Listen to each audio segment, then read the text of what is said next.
The park ranger leaving over there, we just had probably about a 20-minute conversation about motorcycles. He stopped to see if I was okay, and that is one loud garbage truck. Let's sync up the real audio here. And here we go. Do I regret buying the 2024 Yamaha MT09? I bought this bike for so many legitimate reasons. So much power for the money. It's got cruise control for 2024. I love the paint scheme of it. It's got the more sporty subframe with the cooler seat on it. I mean, Kelpie hooked me up with the exhaust. Well, I mean, I did pay them, but like I was able to get a nice promo code for you guys if you still want to save on Kelpie exhaust and other products. Check out my promo code in the description. I love the seat, the mirrors that they suggested as well. I could put the tail tidy on here from Mustard. And this bike was my first big bike, my bike back into motorcycling.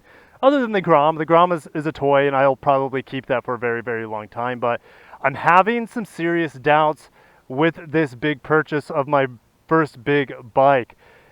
After only just a couple, 2-3 months of having it, I don't know if this is the right bike for me. And today I'm going to tell you why. And as much as the bike looks pretty damn cool for a naked bike, I still am not sold on the looks of it. I think, the headlight is what it is, and in fact, there's, it just seems like unfinished in this area, and since it is a 2024, there's hardly any accessories to doctor that up at the time of this recording. The tail tidy was also something unique only for the 2024 model, as well as this seat from Kelpie. Luckily, they hooked me up. Even these tank guards are from the old model, so there's just very few aftermarket accessories out there for the 2024 model. That's one of the things. But in terms of just the overall design, the looks of the MT09, and while I do think it looks better than the outgoing model, I don't think this is the bike that brings me joy and happiness every time I see it in the garage or I see it right now. Yes, I can look at it and say, that's a good bike, that's my bike, but when you're making such an irrational decision making a bike purchase, I think I want the bike to tick that aesthetic box from the outside. I want it to be dead sexy. I want it to just beg me to get on it and rip. And the looks of the MT09, it's not begging me to do that. To me, I look at it and it garners respect, but it's not begging me to really throw a leg over and just go on down the road. So the design is one of the regrets I have with the MT09, but I think it's time to hop on the bike and start talking about the other things about this bike that means it's probably not the right bike for me. And you can hear it, that Kelpie exhaust. It is loud. It sounds good. But this is just, it means absolutely nothing in terms of objectivity is the sound of the bike. But when you get a bike, put an aftermarket pipe on here. I think I'm gonna cut through the parking lot. You put an aftermarket pipe on it. You want it to just make your ears happy, and you want that sound to bring a grin on your face from ear to ear. All right, and I just like the sound of this, and we'll ring it out here in a little bit once it turns green. I can't convince myself to love it, even though it sounds way better with the Kelpie pipe on here. I can't convince myself to love this inline 3 triple sound. Tons of torque, tons of power. We'll talk about that later, but the sound of it, to me, it doesn't sound as good. It doesn't sound as good as like a meaty twin. It doesn't sound as good to me.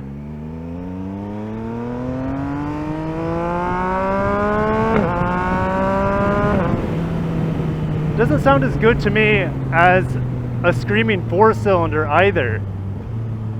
And I forgot to put my earplugs in, so I'm gonna have to pull over, I think, and put in my earplugs. But let's just rip it. Jeez Louise. Auto blip. That's something I don't regret, is how good this auto blipper is.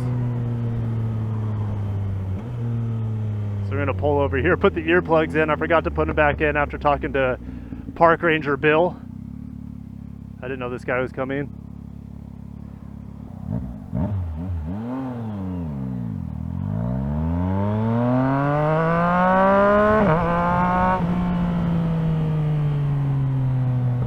Yeah, so the sound is not something I wouldn't say I can't force myself to grow to love it. And to me, I want just a sound that makes me giddy. All right. And I wanted something. I thought I turned my there we go. I think I turned off my turn indicator and flashers there. That's one of the great things about motorcycling is you can really enjoy, unless you live in California, you can't modify your pipes or a state like that. But here in Florida, like, it's free pipe city. And so I do like the pops and the bangs of this, especially this Kelpie setup. But the sound, it just doesn't get me excited as much as I like it to. It still sounds good, but I want something that's going to just make me feel euphoric when I look at it. Like I mentioned, the looks of this don't feel quite, or they don't quite do it for me, even though it looks better than the previous model. And the sound doesn't quite do it for me either, as much as I try to convince myself. I already mentioned the lack of aftermarket parts when I bought this, but that's continually changing as the 24 model has more time to mature. With this refresh. All right, so the part thing might not be a big deal for you guys in the future, but another thing about this bike is that I can't use it. All right, and you might be saying, Kirk, you went from a Grom to an MT09 and you bought more bike than you needed. It's slightly true, but I don't always enjoy driving the fastest cars. You guys know I'm an automotive journalist. The cars that bring me the most happiness are cars that make me feel right. The LC500 from Lexus, the Mazda MX-5 Miata, those make me feel just so good and so happy and so engaged with the vehicle's experience, and those cars feel like they have a soul. I don't know if like the soul of the MT09 for me feels very okay, out of the right of way, no big deal.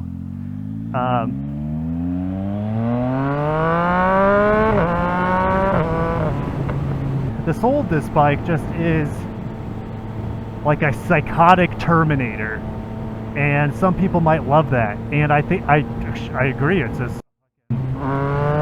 blast to rip around on. And the torque is definitely addictive, but in the city, I can't use it to its fullness. On the highway is where I can wring it out a little bit more. But in fact, on the highway with this bike, it's like, it's just uncomfortable. There's no wind protection. So by the time you're going 65, 70 miles an hour, I'm uncomfortable on this bike on the highway, even though it has cruise control. And that's one of the things that drew me to the MT09. You'll be saying, Kirk, just put on a fairing, like a windscreen or something. Well, there really are no windscreens, right? Because the 24 models just came out, the hookups are different, so there's nothing really out there to put a windscreen on to make it more comfortable at highway speeds. So it's been kind of a letdown for me on being able to use the power and being able to enjoy this at higher speeds. Something that also is getting better, and as I get more used to it, as well as the bike, it gets broken in, and you can see there's only 571 miles on the odometer.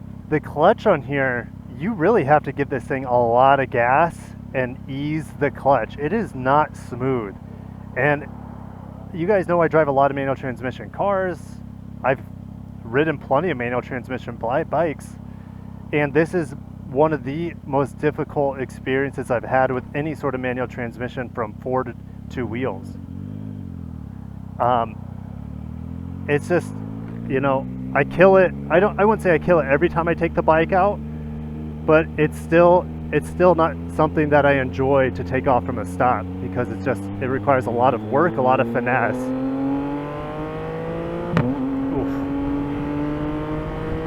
Oof, that is good. That is good.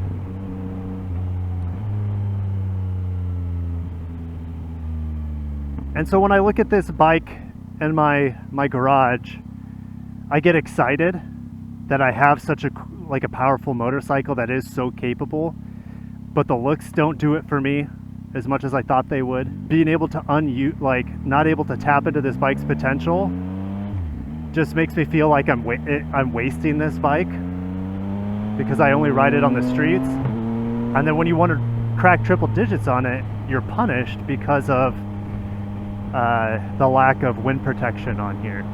And this bike, I know, you know, Yamaha's talked about making like an R9 version of this fully fared sport bike, and that thing would be amazing. Maybe that's a bike that I would want, but again, the sound just doesn't do it for me on here. I think I'd rather have a grunty as hell 270 parallel twin or a V-twin. I think I would enjoy those sounds more than this triple that I can't, for some reason, it's just not singing to my soul as much as I want to convince myself. I haven't mentioned the suspension on here. It is fully adjustable. I haven't touched it, and I probably have no room to talk since I haven't touched it. But the suspension on here is pretty firm. It is pretty bumpy on here, and then when you come to a stop, if it's a hard stop, you kind of have that pogo stick effect because the wheelbase is so short on this motorcycle, so you kind of dip and dive noticeably when you brake on this bike. And I know it's a lot better than the previous model, especially with the, I mean, it's not quite as wheelie psycho as like a 23 model, for example, but it is still, I mean, open up that throttle and I'm about ready to fly off the back of this bike, which some people might just, you know, they want that torque. The torque is addictive, but again, I can't really maximize the performance of this engine without going triple digits. And like I said, then I run into the wind uncomfortability. It doesn't mean it's a bad bike. I just don't think it's the right bike for me. And I'm kind of learning the hard way. I'm going to take a loss on this bike if I decide to get rid of it. I might be learning the hard way, but that's okay. I don't regret this experience on the MT09 if I get rid of it. I don't regret it. Money comes and goes. When it comes to a motorcycle, I want it to just make me happy, and I shouldn't have to compromise on the looks. I shouldn't have to compromise on the sound of the bike. I shouldn't have to compromise on the performance. Now, the performance here is amazing, don't get me wrong, but also I get uncomfortable on this bike. It's very upright. I know it's more aggressive than the previous MT09, but it's still not like the seat, even though we have the Kelpie reupholstery on here, it still is not very comfortable. And in fact, after like 20-30 minutes on here, my butt starts falling asleep. All right, so it's not very comfy, even though the ergos are very upright. My back gets stiff on here if I'm on it for a long time. I would like a little bit more of my weight to be forward. I think maybe like a sport tourer, or like a not like a full-on sport bike, but something in between I think would be most comfortable for me. And I'm even okay with higher pegs as well.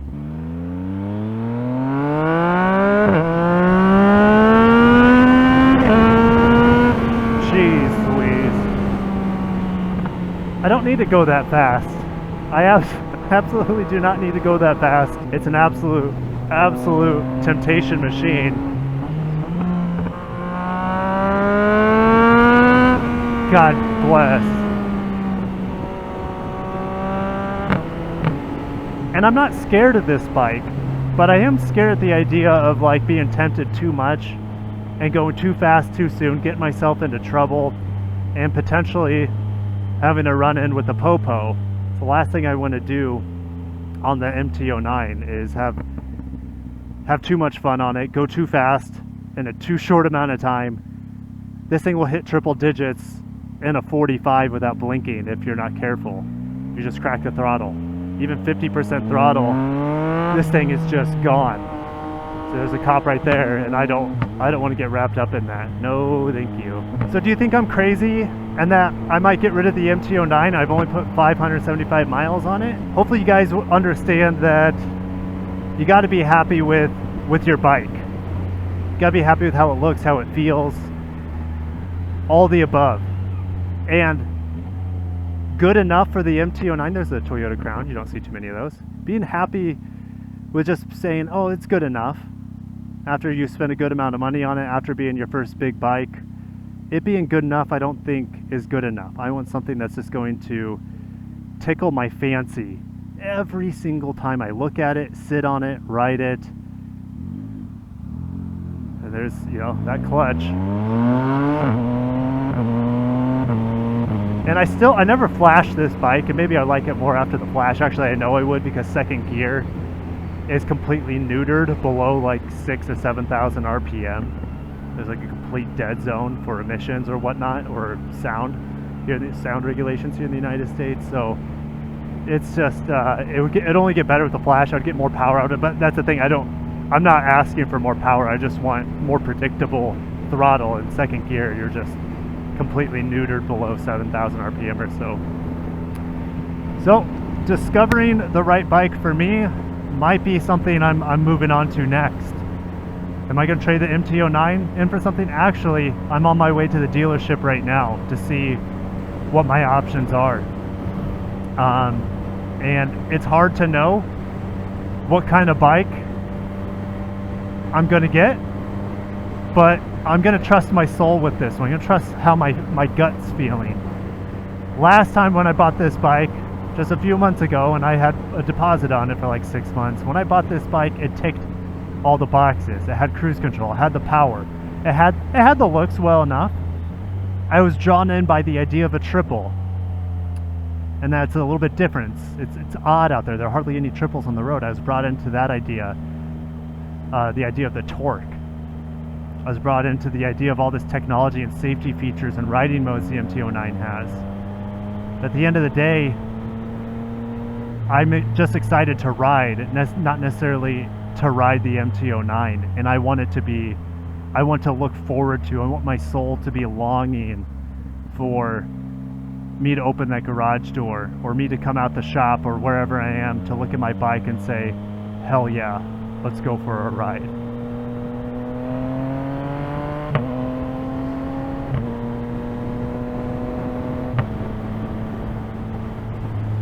Let me know if you guys have ever bought a bike before, or a car, and you flipped it pretty quickly and took a loss on it because after owning it for a little bit you realize it just wasn't right for you.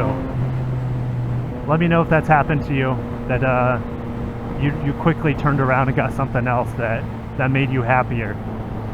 But here's the dealership, so I'm gonna head in there and we'll see what happens.